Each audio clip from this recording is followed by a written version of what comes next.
Hello नमस्कार, मी आहे दिशा जोशी। मी तुमच्यासाठी एक अनुभव घेऊन आली आहे माझा। आता आमच्या प्रीस्कूलमध्ये जसं की तुम्हाला सगळ्यांना माहितीच आहे की आपली प्रीस्कूल आहे।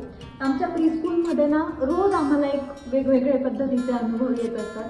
आजपासून मी तुमच्यासाठी असे काही शॉर्ट्स व्हिडिओ आणणार आहे की जेणेकरून ह्या छोट्या काही अनुभवांवरून तुम्हाला काही गोष्टी बेसिक गोष्टी लक्षात येतील।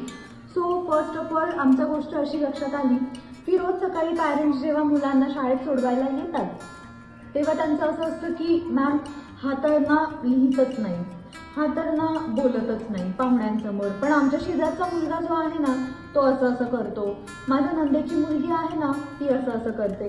तर मला एक गोष्ट अशी लक्षात आली की मुलांचं कंपॅरिझन हे करणं खरंच योग्य आहे का आणि ते खरंच गरजेचं आहे का?